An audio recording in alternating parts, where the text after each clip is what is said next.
Değerli izleyiciler, Avrupa Konseyi Parlamenterler Meclisi'nden bir kez daha sizlere merhaba diyoruz. Biz bu programımızda şu an Avrupa Konseyi'nin dönem başkanlığını devralan Fransa'nın önceliklerini konuşacağız. Tabii bu genel kurul toplantılarında Suriye sorunu da tartışıldı. Bu konu gündemde. Birleşmiş Milletler'in orada rol oynaması için, daha doğrusu 8 yıllık ağır savaş koşullarından sonra bölgeye istikrarın gelmesi için, barışın sağlanması için buranın da talepleri var. Tabii Rojava heyetleri hem burada daha önceleri kabul edilmişlerdi. En son olarak da Fransa Cumhurbaşkanı Macron YPG, YPJ heyetlerini ve Kuzey Suriye heyetlerini kendi sarayında, yani Elize Sarayı'nda kabul etmişti. İşte misafirimiz burada Fransa Delegasyonu Başkanı Madame Nicole Trisse. Soyez bienvenue sur notre plateau d'abord. Merci, bonjour à vous. Voilà. Il y a deux sujets que j'aimerais bien aborder avec vous.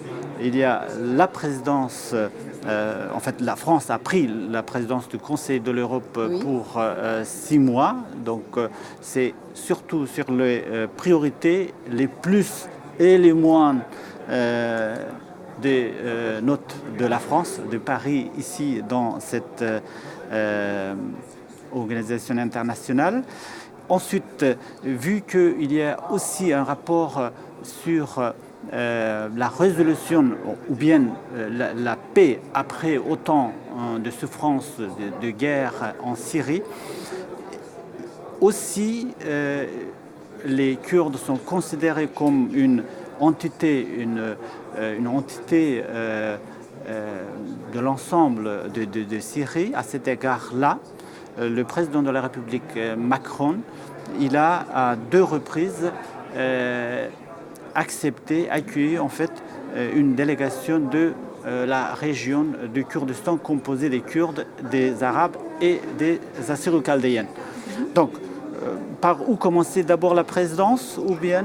Comme vous le sentez, comme vous voulez, il n'y a pas de souci. D'accord. Dans ce cas-là, à quel niveau l'Assemblée parlementaire est intéressée par ce qui se passe en Syrie? Nous sommes tous intéressés par ce qui se passe en Syrie. Je fais d'ailleurs moi-même partie de la Commission des Affaires étrangères et la Syrie est un des pays dont on parle beaucoup. D'autant qu'en ce moment, vous savez, grâce et avec l'aide des Kurdes du nord de la Syrie, nous rapatrions des enfants orphelins ou des enfants dont les mamans restent là-bas et acceptent que les enfants reviennent en France. Il y a aussi un débat, surtout une initiative qui est prise par certains pays, dont la France, pour constituer, mettre en place un tribunal international pour en fait juger les membres de l'organisation Daesh. Sur place en Syrie. Oui, en effet. Ce que nous souhaitons en fait pour la Syrie et ce dont on avait parlé avec la délégation des Kurdes du nord de la Syrie, c'est pouvoir arriver à une paix, à une situation politique apaisée avec toutes les personnes, toutes les minorités, y compris la minorité kurde qui est la plus importante tout de même de ce pays-là. Et il est vrai qu'on considère que concernant les combattants de Daesh, il est normal qu'il y ait un tribunal sur place lorsqu'il y a des choses qui sont commises sur place, qui sont criminelles. Juste une question en tant que parlementaire, vu qu'il y a à peu près 70 000 djihadistes ou les familles de djihadistes sont entre les mains des autorités en fait, locales dans cette région. Est-ce que les institutions internationales il ne doit pas intervenir, au moins sur le plan humanitaire, d'aider? Alors, c'est une situation très complexe qu'il y a en ce moment en Syrie. On sait bien que c'est un peu... ça bouge beaucoup. Nous, ce qu'on souhaite, c'est qu'effectivement, il y ait on pense à l'humain, à la personne civile qui est là-bas, qui est victime de tout ce qui se passe. On souhaite également pouvoir protéger davantage les enfants, et c'est la raison pour laquelle je vous parlais avant du retour des enfants orphelins, des petits qui puissent revenir en France lorsque les combattants étaient des Français, des djihadistes de Daesh. C'est vrai qu'il faut absolument qu'on voit une solution humanitaire, parce qu'en ce moment, la situation est catastrophique pour les habitants de Syrie. Je veux juste rappeler que la France a promis, en fait, elle commence à aider financièrement pour qu'on puisse à la fois garder en fait ces djihadistes sur place, et à la fois sur l'aspect humanitaire, des sommes assez importantes. C'est mes informations. Jusqu'à maintenant, 13 millions d'euros étaient octroyés pour... Absolument, il faut aider, il faut accompagner. On ne peut pas vous laisser les gens, on ne peut pas laisser les personnes qui luttent contre les djihadistes seuls dans ce fléau, dans cette catastrophe. Enfin, c'est une catastrophe effectivement pour les gens qui subissent toutes ces exactions. Et oui, il faut aider, et oui, il faut qu'il y ait un couloir humanitaire, et bien sûr qu'il faut qu'on aide aussi sur le plan financier pour sortir plus vite de cette situation et pour préparer politiquement et de manière le plus démocratique possible l'après Bachar el-Assad. Voilà. Maintenant, vous, en personne, vous avez accueilli déjà, en fait, reçu le responsable des relations internationales de la région du nord de Syrie, en fait, qui est appelé Rojava, M. Salih Muslim. Oui. Qu'est-ce qu'il reste de cet échange, entretien? Alors, c'était un échange qui était très important, parce qu'il m'expliquait la situation au quotidien des personnes qui vivent là-bas. Il m'expliquait aussi la difficulté pour les Kurdes du nord de la Syrie de combattre à la fois Daesh et de pouvoir préserver leur vie. Et puis aussi cette difficulté, je pense que ce qu'il souhaitait aussi, c'est qu'il y ait une considération sur le plan international de cette alliance internationale pour effectivement combattre le djihadisme et les exactions qui ont eu lieu par ailleurs. Voilà, donc ensuite, c'était bien après, le président de la République française, à 2 reprises, il a reçu la délégation qui était composée en fait des Kurdes, aussi des Arabes et des Assyro-Chaldéennes. Et donc là, exemple, la presse a dit à l'époque, Macron demande à Poutine de préserver les Kurdes au moment où les Américains nous ont dit on se retire. Ensuite, Macron reçoit les Kurdes pour assurer le soutien de la France. Donc ça, c'était rendu public.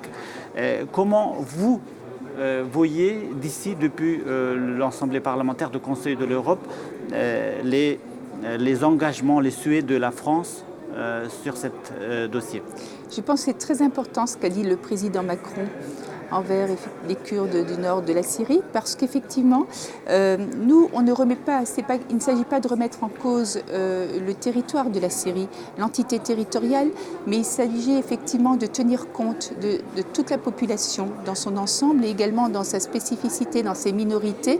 Et il est important que, et c'est la raison pour laquelle je vous parlais avant d'une évolution politique dans la démocratie de la meilleure manière, il faut effectivement changer le paradigme qui se passe en Syrie. Il faut apaiser, il faudrait que les représentants légitimes de toutes les populations différentes qui font la Syrie puissent trouver ensemble et construire ensemble la paix et effectivement en finir. Parce qu'il est vrai que vous ne pouvez pas et nous ne pouvons pas continuer à voir cette situation-là. C'est insoutenable, encore une fois, moi en tant que président de la délégation française au Conseil de l'Europe, c'est insoutenable sur le plan humanitaire, c'est insoutenable pour tout le monde. Et il faut effectivement trouver une solution, mais une solution qui, à notre avis, viendra du peuple syrien. Le peuple syrien, il faut qu'il s'entende, que ce soit les Kurdes qui nous aident à effectivement lutter contre Daesh et les autres populations du territoire syrien. Souvent, il y a eu une critique dans la presse en disant on parle beaucoup des Kurdes, mais il y a un projet là-bas, une nouveauté. Est-ce que ça vous inspire l'égalité homme-femme, la démocratie, le respect des autres entités, identités? Absolument, c'est ce que je vous disais à l'instant, c'est que les territoires, les pays sont tous faits de populations quelque peu spécifiques et différentes. N'empêche que l'important, c'est le vivre ensemble. Et oui, ça nous inspire. Et oui, il faut penser aux populations vulnérables comme les enfants, et il faut penser aux femmes. Et les femmes comme les hommes ont leur place de la même manière dans un pays pour construire un pays. Et ça passe par l'éducation, par l'émancipation, par l'égalité, par la démocratie, par une solidarité pour être apaisé et faire un vivre ensemble. En tout cas, c'est ce qu'on essaie de faire passer comme message. C'est le sens même du Conseil de l'Europe, le vivre ensemble, les droits humains, les droits de l'homme, la Convention d'Istanbul qui est contre la violence faite aux femmes et c'est complètement d'actualité, quel que soit le pays dans lequel on se trouve, et il faut absolument garder ces valeurs-là parce que ce sont des valeurs universelles pour nous-mêmes, pour nous tous et pour les générations futures. Surtout pour la région. Et pour la région, pour vous, bien sûr. Bien sûr. Ouais. Maintenant, la présidence. Voilà. Oui. Quelles sont les priorités qu'est-ce que la France va amener comme nouveauté? Bien sûr, la France a amené beaucoup, mais comme nouveauté. Pendant la présidence française de ce Conseil de l'Europe, il y a plusieurs priorités. Il y a bien sûr, comme je vous disais, préserver et consolider le système des droits de l'homme. Ça, c'est quelque chose qui est fondamental. On est très attaché à ça et on continue à l'être. Donc, les droits de l'homme et de la femme, développer et espérer que tout le monde ratifie cette convention d'Istanbul dont je vous parlais, qui met fin, en fait, qui lutte contre les violences faites aux femmes, qu'elles soient domestiques, qu'elles soient sexuelles, qui effectivement lutte d'une certaine manière contre l'esclavagisme aussi. On veut aussi développer la lutte contre la corruption. Ça, c'est quelque chose de fondamental. La lutte aussi contre la haine. Gréco oui. A fait une déclaration en disant qu'il y a des pays, la situation est insoutenable. Absolument. Et il faut absolument qu'on puisse faire évoluer ces pays, qu'on puisse améliorer, parce que la corruption est un véritable fléau qui freine et l'égalité et les droits de l'homme, qui freine tout ce que je vous disais avant. Donc ça passe effectivement par cette lutte-là. Par ailleurs, sous la présidence française, nous aimerions travailler également sur comment enseigner l'histoire dans les pays, parce que l'histoire, en fait, nous aimerions développer un observatoire sur comment enseigner l'histoire, parce que l'histoire est trop souvent enseignée sur des acquis de guerre, sur la guerre des peuples. Et si on prenait l'histoire avec un grand H sur les acquis grâce à la paix, peut-être qu'on arriverait à pacifier aussi, à changer un peu les mentalités de tout un chacun, de l'homme de manière générale. Moins parler de guerre, plus parler de paix et des acquis qui fait qu'on bénéficie grâce à la paix, que ce soit des acquis sociaux, des acquis de protection, etc. Autre point, le développement de l'outil numérique. C'est clair, il est partout dans la société, il faut faire avec. Ça veut dire la protection des données, la protection de chacun d'entre nous. Hein. On est tous, vous voyez bien, entre les réseaux sociaux et tous les outils qu'on a. Donc ça, c'est une chose importante. Lutter aussi contre la cybercriminalité en est une autre. Adapter les valeurs qui sont universelles, qui sont les nôtres, de bien vivre ensemble toutes les populations avec le monde d'aujourd'hui. C'est une belle gageure. Maintenant, quelques questions un peu peut-être critiques, dures à Allez-y. l'égard de la France. La France, en ce qui concerne les situations carcérales, était souvent, en fait, depuis longtemps critiquée. Et aussi pour le charte des droits des langues régionales et locales. Alors c'est vrai, le problème c'est que c'est au niveau de la Constitution et du Conseil d'État qu'il y a un frein et c'est la raison pour laquelle on n'a pas ratifié cette charte-là. Cela étant, peut-être que dans la prochaine France a réforme... signé. Elle a signé, oui, mais on n'a pas pu aller plus loin. Effectivement, il y a... Peut-être qu'à ce moment-là, lorsqu'on fera la réforme de la Constitution, ça reviendra dans le débat parlementaire. Mais oui, on a quelques critiques. Vous parliez du milieu carcéral. C'est vrai que nous n'avons sans doute pas assez de centres de détention. Peut-être aussi, et ça fait partie, c'est l'objet de la réforme judiciaire, avons-nous d'autres alternatives pour les courtes peines que de faire passer les gens par la case prison, des alternatives qui peuvent être l'assignation à résidence, le bracelet électronique, les travaux d'intérêt général. Donc on essaye effectivement là aussi de réformer. Il y a beaucoup de choses encore à faire, hein. Tout n'est jamais idéal, tout n'est jamais parfait, mais on tient compte de toute façon de ce que nous dit la Cour européenne des droits de l'homme et ça c'est fondamental. Voilà, pour juste terminer, Oui. peut-être 2 mots sur la Turquie et la Russie. Pourquoi? Parce que c'est 2 grands États, mais sont souvent discutés ici. Je dois donc vous parler sur la Russie et la Turquie. Juste, D'accord. Ce pour que je résumer. voudrais dire, c'est que ici, c'est normal qu'il y ait des discussions. Le Conseil de l'Europe, c'est un endroit unique, c'est un forum parlementaire de 47 pays. Clairement, il y a des divergences. Et c'est normal, mais l'intérêt, c'est qu'on est obligé de se mettre autour d'une table pour discuter et pour construire quelque chose pour les différentes populations, pour construire quelque chose dans la paix, toujours, encore et toujours. Et la Turquie comme la Russie, mais comme d'autres pays aussi, sont quelquefois sous le prisme